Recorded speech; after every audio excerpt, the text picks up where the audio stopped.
ഹേ കാർഡിയോശ്രീ health കോച്ചിങ്ങിലെ അടുത്തൊരു എപ്പിസോഡിലേക്ക് നിങ്ങൾക്ക് ഏവർക്കും സ്വാഗതം. ഞാൻ Sreeraj, your cardiac health coach. ഓഹോ, നിങ്ങൾ ആൻജിയോഗ്രാം ചെയ്തു, നല്ല കാര്യം. നിങ്ങൾക്ക് ആൻജിയോപ്ലാസ്റ്റിയും ചെയ്തു, ഓക്കെ. ബ്ലോക്ക് ഉണ്ടായിരുന്നു, സ്റ്റെൻഡ് ഇട്ടു, വീട്ടിൽ വന്നു. വീട്ടിൽ വന്നതിന് ശേഷം ഇനി എന്തൊക്കെ ചെയ്യും? ഇത് പലപ്പോഴും നമുക്കൊരു കൺസേൺ ആണ്. ഡോക്ടർ ഡിസ്ചാർജ് ചെയ്യുന്ന സമയത്ത് പല പല കാര്യങ്ങൾ പറഞ്ഞു തരും. ഇങ്ങനെ ചെയ്യാവൂ, അങ്ങനെ ചെയ്യാവൂ, ഇന്നെല്ലാം ശ്രദ്ധിക്കണം, ഫുഡിൻ്റെ കാര്യത്തിൽ ശ്രദ്ധിക്കണം. നമ്മളെല്ലാം തലയാട്ടി വരും. ഒരു കുഴപ്പം, ഈ പറയുന്ന എല്ലാ കാര്യങ്ങളും അപ്പോൾ അബ്സോർബ് ചെയ്യാൻ അഥവാ മനസ്സിലാക്കാൻ ഉള്ള ഒരു മാനസിക അവസ്ഥയിലായിരിക്കില്ല പല പേഷ്യൻറ്റുകളും.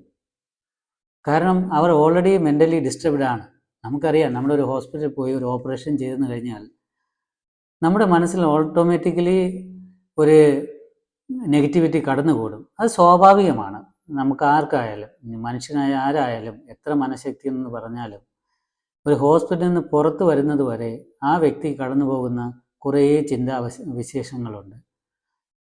അത് പക്ഷേ പലരും കൂടെ കൊണ്ട് നടക്കാറുണ്ട്, വീട് വരെയും ആ പ്രൊസീജിയർ കഴിഞ്ഞ് 2-3 മാസം വരെ.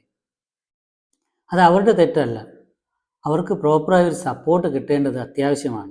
അവരെ ഒന്ന് മുകളിലോട്ട് കൊണ്ടുവരണം. ആ ഡൗൺ ആയ ഒരു അവസ്ഥയിൽ നിന്നും വീണ്ടും ഇതൊന്നും ഒന്നുമല്ല എന്നും നിങ്ങൾക്ക് പ്രോപ്പർ സപ്പോർട്ടോട് കൂടി തന്നെ നിങ്ങളുടെ ജീവിതം അഥവാ നിങ്ങളുടെ ക്വാളിറ്റി ഓഫ് ലൈഫ് ഇമ്പ്രൂവ് ചെയ്യാൻ പറ്റുമെന്നുള്ളത് വാസ്തവമാണ്. പക്ഷേ എത്ര പേർക്ക് ആ ഗൈഡൻസ് കിട്ടുന്നുണ്ട്, അഥവാ ഒരു സപ്പോർട്ട് കിട്ടുന്നുണ്ട്? വീട്ടിൽ നിന്ന് പലപ്പോഴും ഇത് എന്തെങ്കിലും ഓപ്പറേഷൻ കഴിഞ്ഞാലോ ഹോസ്പിറ്റൽ കഴിഞ്ഞാലോ നോ നോ നോ, ഇത് തന്നെയായിരിക്കും പല either husband or wife, relatives or somebody else, friends ഇത് പറഞ്ഞു കൊടുക്കുന്നത്. എന്നാൽ നിങ്ങൾക്ക് ഇത് പ്രോപ്പറായി ഗൈഡ് ചെയ്യാൻ വേണ്ടി ഒരു കാർഡിയക് ഹെൽത്ത് കോച്ച് ഉണ്ടെങ്കിൽ നന്നായിരിക്കും, അല്ലേ? ഞാൻ അങ്ങനെ വിശ്വസിക്കുന്നു.